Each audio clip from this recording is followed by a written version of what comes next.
दोस्तों आज हम आपको इस मुल्क की सैर करवाएंगे जो कि दुनिया का वाहिद मुल्क है जहां आज भी बड़े भरपूर तरीके से बादशाहत का निजाम चल रहा है और लोग आज भी इसी बादशाहत के नीचे अपनी जिंदगियां गुजारने पर मजबूर हैं और लोगों ने कभी इसके खिलाफ आवाज भी नहीं उठाई। एक ऐसा मुल्क है जहां पर बादशाह दुनिया में मौजूद किसी भी सदर, वजीर आजम और डिक्टेटर से ज्यादा शाहाना और अच्छी जिंदगी गुजार रहे हैं। ये एक ऐसा बादशाह है जिसके पास इतनी गाड़ियां हैं कि अगर इनकी रकम को इकट्ठा किया जाए तो किसी भी मुल्क का सालाना बजट बन जाएगा। ऐसा अय्याश बादशाह के अगर इसके महल को बेचा जाए तो बर्रे सगीर पाको हिंद में मौजूद गरीब बेटियों की शादियों के लिए जहेज बन जाए। ऐसा मगरूर बादशाह के जिसको शेव और कटिंग के लिए बार्बर यानी कि नाई भी यूरोप के मुल्क से बुलवाए जाते हैं। जी हाँ दोस्तों, यही नहीं, इस मुल्क के बादशाह के भाई की अगर बात करें तो वो भी इससे दो नहीं बल्कि पूरे 4-4 हाथ आगे है। बेशर्मी और बेहयाई की एक लाजवाब दास्तान। क्या आप जानते हैं कि ब्रुनाई मुल्क के सुल्तान के भाई ने किस तरह से अमेरिका की मिस यूएसए को धोखे से अपने मुल्क बुलाकर अपने महल में लौंडी बनाकर रखा और किस तरह हर शाम किसी न किसी अमेरिकन और यूरोपीय लड़की के साथ अपनी रातें रंगीन करता है। दोस्तों आज की वीडियो में आपको बताया जाएगा कि ब्रुनाई के शाही खानदान के नीचे बसने वाले लोग किस तरह अपनी जिंदगियां गुजार रहे हैं और सबसे बढ़कर ये कि इनके साथ इंसाफ का मामला कैसे किया जाता है। दोस्तों आज की वीडियो को तफसील से आखिर तक जरूर देखिएगा और अगर आपको ऐसी ही मजीद जबरदस्त वीडियोस भी देखनी है तो टॉक शॉप के चैनल को सब्सक्राइब करें और बेल के आइकन को क्लिक करें ताकि हमारी हर नई वीडियो सबसे पहले आप तक पहुंचे।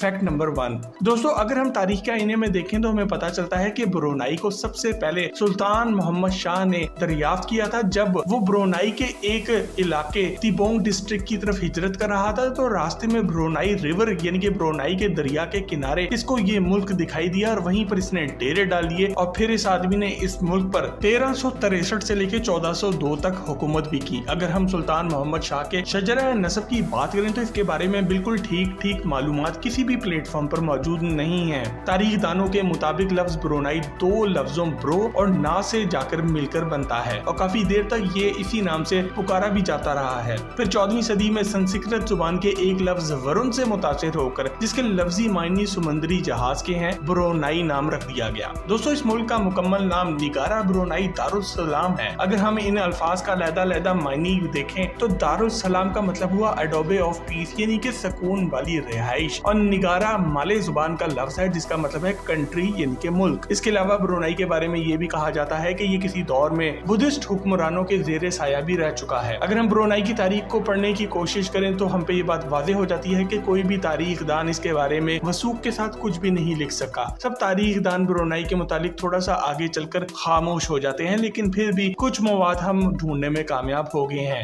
जो कि हमें बताता है कि 6वीं सदी में ब्रुनाई और चाइना आपस में तिजारत किया करते थे, मगर इसके फौरन बाद इस इलाके पर मजापहट एम्पायर ने कब्जा कर लिया जो कि एक हिंदू बादशाह हुआ करता था और इसका दारुल हुकूमत जावा में था। फिर इसके बाद 1521 में जब फर्डिनेंड मैगलन ने अपने बहरी जहाज ब्रुनाई के साहिलों पर लंगर अंदाज किए तो इस वक्त ब्रुनाई के 5वें सुल्तान द ग्रेट बोलखाई ने सारे ब्रुनाई का कंट्रोल खुद संभाल लिया था। मगर बदकिस्मती से 16वीं सदी के आखिर में एक बार फिर पूरे मुल्क में इंतशार फैला और सारे मुल्क का निजाम धर्म भरम हो गया और आखिरकार 19वीं सदी तक मुल्क भर में बदतरीन हुकूमती कहत आया और यहाँ पर ब्रिटिश सरकार ने कब्जा कर लिया। 1888 में ब्रुनाई और ब्रिटिश सरकार में ये मुआहिदा तय पा गया कि ब्रिटिश सरकार अपनी आर्मी के जरिए ब्रुनाई की हिफाजत करेगी, जिस पर दोनों तरफ से आमादगी जाहिर की गई। मगर जैसे ही 1929 में ब्रुनाई में तेल निकलना शुरू हुआ तो ब्रुनाई को अपनी अहमियत का एहसास होना शुरू हो गया और फिर आहिस्ता आहिस्ता ब्रिटिश सरकार के चंगल से ये लोग निकलना शुरू हो गए। मगर ब्रुनाई की बदकिस्मती अभी खत्म नहीं हुई थी क्योंकि 1941 से 1945 में दूसरी जंग अजीम के दौरान जापान ने ब्रुनाई पर कब्जा कर लिया था। ब्रिटिश सरकार दूसरी जंग अजीम के खत्म होने के बाद ब्रुनाई पहुंच गई और वहां के बादशाह के साथ हकीकी आजादी की बात शुरू कर दी। आप अंदाजा लगाएं कि अंग्रेज किस कदर चालाक निकला कि इसने ब्रुनाई से निकलते 34 साल लगा दिए क्योंकि ब्रुनाई ने ब्रिटिश सरकार से 1984 में आजादी हासिल की। अब ब्रुनाई को सबसे पहले मलेशिया और फिर इंडोनेशिया ने तस्लीम किया था। फैक्ट नंबर 2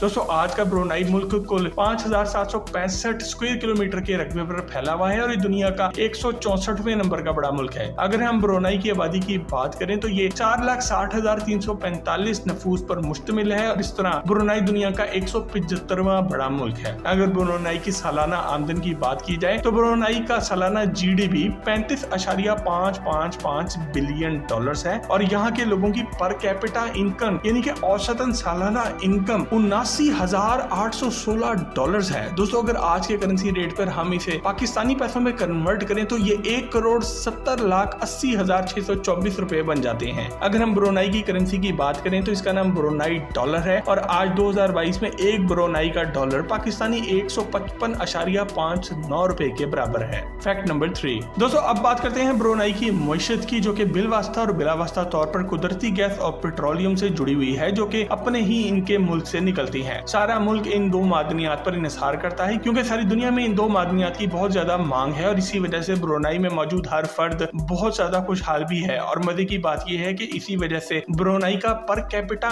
इनकम पूरे एशिया में सबसे ज्यादा भी है। लेकिन इसके साथ साथ एक बड़ा मसला ये भी है कि ब्रुनेई के लोगों को बाकी तमाम चीजों के हसूल के लिए दूसरे ममालिक पर इन्हिसार करना पड़ता है। यहाँ तक कि कपड़े और खाने पीने की चीजें भी इनको दूसरे ममालिक से लेनी पड़ती हैं और इस मसले के हल के लिए ब्रुनेई की हुकूमत अब संजीदगी से सोच भी रही है और वो एग्रीकल्चर, फिशिंग और फॉरेस्ट्री पर बड़े वसी पैमाने पर काम भी कर रहे हैं। इससे पहले ब्रुनेई की हुकूमत पोल्ट्री और अंडों की पैदावार में खुद कफील हो गई है और इनकी कोशिश है कि वो चावलों की फील्ड में भी कामयाब हो जाएं, मगर अब तक वो अपने मुल्क की जरूरियात के मुताबिक चावल की पैदावार को नहीं बढ़ा सके। दोस्तों अगर हम ब्रुनेई में ह्यूमन राइट्स की बात करें तो वो हौसला अफजा बिल्कुल भी नहीं। मिसाल के तौर पर अगर ब्रुनेई में किसी गवर्नमेंट ऑफिसर ने आपके साथ कोई ज्यादती कर दी है तो आप इसके खिलाफ कोई एक्शन नहीं ले सकते और बात यहीं पर खत्म नहीं होती। अगर आपके घर के किसी फर्द को गवर्नमेंट के किसी ऑफिसर ने उठा लिया है तो इस पर भी आप अपील करने का कोई हक नहीं रखते। अगर हम ब्रुनेई में मौजूद जस्टिस सिस्टम की बात करें तो इस मुल्क में दो तरह के जस्टिस सिस्टम मौजूद हैं, सेक्युलर कोर्ट्स और शरीयत कोर्ट्स। इन दोनों कोर्ट्स के अंदर तमाम सीनियर जजेस ब्रुनेई का सुल्तान खुद मुकर्रर करता है और अगर हम इन कोर्ट्स के अंदर होने वाले इंसाफ की बात करें तो आम आवाम और सियासतदानों के केसेस पर तो पूरा इंसाफ होता है और कानून के मुताबिक सजाएं भी दी जाती हैं, मगर जैसे ही ब्रुनेई के सुल्तान के हवाले से कोई केस कोर्ट में आता है तो वहां पर इंसाफ होता हुआ नजर नहीं आएगा। अगर आप ब्रुनेई में शरीयत कोर्ट्स की बात करें तो वो अभी तक फुली ऑपरेशनल नहीं हुई और इसकी वजह यह भी है कि ब्रुनेई में मौजूद मुक्तदर हल्के शरीयत कोर्ट्स के हक में नहीं है, मगर फिर भी ब्रुनेई के सुल्तान की तरफ से 2014 में एक चार्ट बना दिया गया था जिसमें मुजरिमों को सजाएं देने के हवाले से बात की गई थी, जिसमें चोर का हाथ काटने और सजाए मौत के मुजरिम को फांसी की सजा देने के हवाले से भी बात की गई थी, मगर ये कानून अभी तक अमल में नहीं आया। शायद इसकी एक वजह यह भी है कि इंटरनेशनल कम्युनिटी इन सजाओं के हक में नहीं है।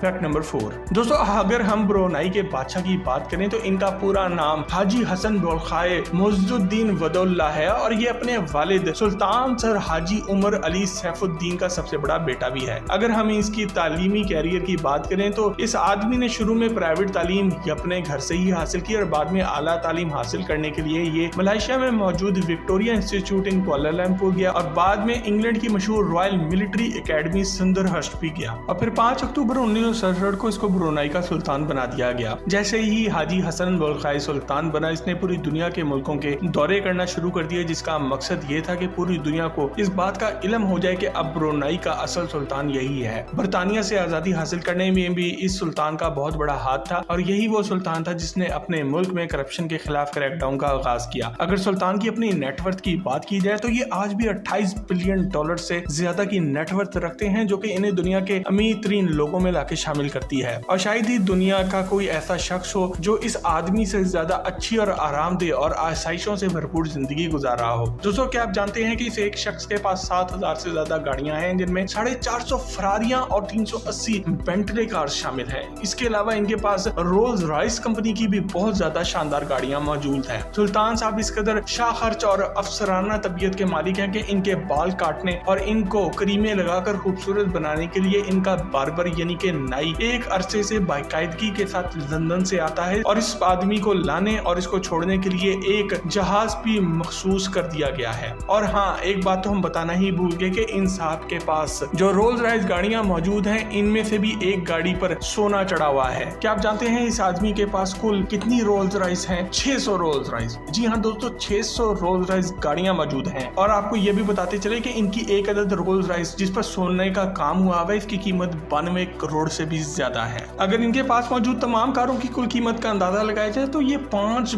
बिलियन डॉलर्स बन जाते हैं। अगर आज के करेंसी रेट पर कन्वर्ट करें तो ये 1,10,000 करोड़ रुपए से भी ज्यादा बन जाते हैं। दोस्तों यहाँ पर बात खत्म नहीं हो जाती। जब एक शख्स के पास इतनी ज्यादा महंगी गाड़ियां मौजूद हों तो वो जहाज क्यों नहीं खरीद सकता? जी हाँ दोस्तों, सुल्तान के पास एक बोइंग 400 747 है, एक बोइंग 200 767 है और इसके अलावा एक एयरबस A200 340 मौजूद है। और अगर हम इनके बोइंग 400 747 की बात करें तो ये अंदर से मुकम्मल तौर पर सोने से सजाया गया है और ये बहुत ही खूबसूरत है और शायद यही वजह है कि सुल्तान जी ने इसका नाम उड़ने वाला महल रखा हुआ है। दोस्तों अगर सुल्तान के अपने जाती महल की बात करें तो इसका नाम आस्ताना नूरुल ईमान पैलेस है और इसे ये एजाज जाता है कि Guinness book of world record के मुताबिक ये दुनिया का सबसे बड़ा रेजिडेंशियल पैलेस भी है। इस महल के अंदर कुल 1700 कमरे मौजूद हैं, 257 वॉशरूम मौजूद हैं और 5 स्विमिंग पूल मौजूद हैं। सुल्तान के इस महल के अंदर टोटल 10 मुख्तलिफ कार गैराजेस भी मौजूद है जहाँ पर ये अपनी तमाम गाड़ियाँ खड़ी करते हैं। इस महल का कुल रकबा 2 लाख स्क्वायर मीटर पे फैला हुआ है।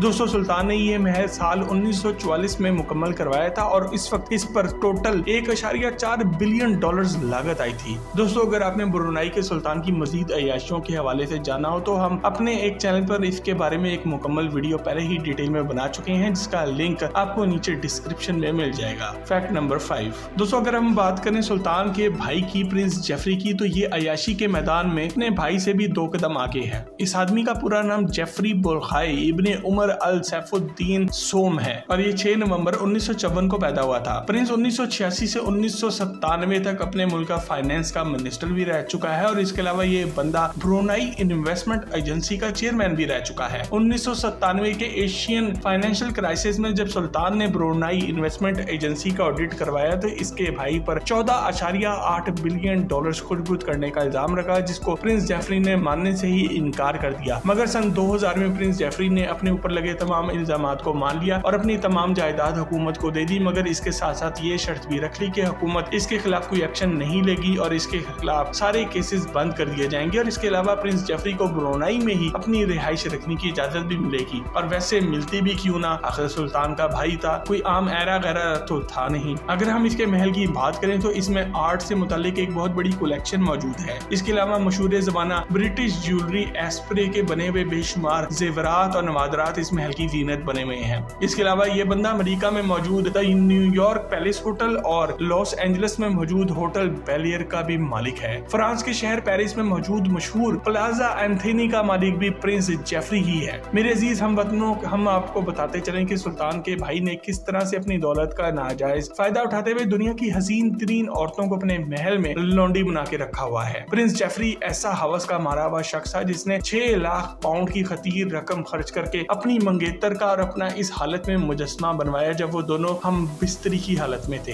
यही नहीं, इसने अपने हरम में 40 ऐसी नौजवान लड़कियां भी रखी हुई थी जिनके साथ जब वो चाहता एंजॉय करता था। प्रिंस ने अपनी एक टीम बनाई हुई थी जिसका काम पूरी दुनिया से खूबसूरत लड़कियां ढूंढ कर इसके महल में पहुंचाना था। एक मशहूर राइटर जिलियन लॉरेन का कहना है कि प्रिंस जब भी हमें मिलता तो इसकी आंखों में हवस टपक रही होती थी। वो मजीद कहती है कि इस किस्म की हवस थी जो कभी खत्म नहीं हो सकती थी। ऐसी हवस जो कि रात 12 बजे शुरू हो तो सुबह 5 बजे तक पूरी ना हो, मतलब कि एक के बाद दूसरी और फिर तीसरी लड़की। दोस्तों ये ऐसा हवस का मारा हुआ शख्स था जिसने 1992 की अमेरिका की मिस यूएसए को भी धोखे से अपने पास बुलाया और इसको अपने हरम में अपना गुलाम बना लिया और जब इसका दिल भर गया तो इसने इसको अमेरिका वापस भेज दिया। मजे की बात तो यह है कि मिस यूएसए शैनन मैर्केट ने अमेरिका आकर इस आदमी पर $10 मिलियन का सू यानी कि जुर्माने का दावा किया, मगर प्रिंस जेफरी के भाई सुल्तान ने अपने ताल्लुकात का इस्तेमाल करते हुए अपने भाई को बचा लिया था। फैक्ट नंबर 6 दोस्तों, ब्रुनाई का दारुल हुकूमत बंदर सेरी बागवान है और इस शहर का कुल रकबा सिर्फ 100.36 स्क्वायर किलोमीटर है। अगर हम इसकी आबादी की बात करें तो इसकी कुल आबादी 2007 के एक सर्वे के मुताबिक 1,07,000 नफ्यूस पर मुश्तमिल है। ब्रुनाई का ये शहर न सिर्फ इसका दारुल खिलाफा है बल्कि अपने मुल्क का सबसे बड़ा और वाहिद शहर भी है और शाही खानदान के तमाम लोग भी इसी शहर में रहते हैं। इस शहर का पुराना नाम ब्रुनाई टाउन था, मगर 1970 में सुल्तान उमर अली सैफुद्दीन सोम ने इसका नाम तब्दील कर दिया था। ब्रुनाई का ये शहर 16वीं सदी में दारुल खिलाफा बना था और अब तक इस शहर की ये हैसियत कोई नहीं छीन सका। हत्ता के अंग्रेज दौर में भी इसी शहर से सारा निजाम चलाया जाता था। अगर हम टूरिज्म के हवाले से बात करें तो ब्रुनाई दुनिया का वाहिद शहर है जहाँ पर सबसे कम लोग सैर की नीयत से आते हैं, मगर फिर भी मुसलमान विजिटर्स यहाँ पर एक चीज बहुत ज्यादा देखने के लिए आते हैं और वो है यहाँ की मसाजिद। जी हाँ दोस्तों, इस शहर में मसाजिद बहुत ही ज्यादा और बहुत ज्यादा खूबसूरत हैं और इसके साथ साथ इस शहर के पास एक छोटा सा जंगल भी मौजूद है जो कि सयाहों के लिए अट्रैक्शन की वजह बनता है। इसके अलावा ब्रुनाई ब्रुनाई में एक अजायब घर का दौरा भी कर सकते हैं जो कि इस शहर से सिर्फ 4.5 किलोमीटर दूर है। इस अजायब घर में आप ब्रुनाई की सकावत, इसकी नेचुरल हिस्ट्री और इसके इस्लामिक आर्ट के बारे में अच्छी तरह से जान सकते हैं। और सबसे मजे की बात यह है कि इसकी कोई एंट्री फीस भी नहीं। दोस्तों ये थे ब्रुनाई के बारे में कुछ जबरदस्त हकाइक, और अगर हमने कोई अच्छा इंपॉर्टेंट फैक्ट यहाँ पर मिस कर दिया तो हमें कमेंट सेक्शन में लिख के आगाह जरूर करें। मजीद जबरदस्त वीडियोस के लिए टॉक शॉक के चैनल को भी सब्सक्राइब जरूर करें।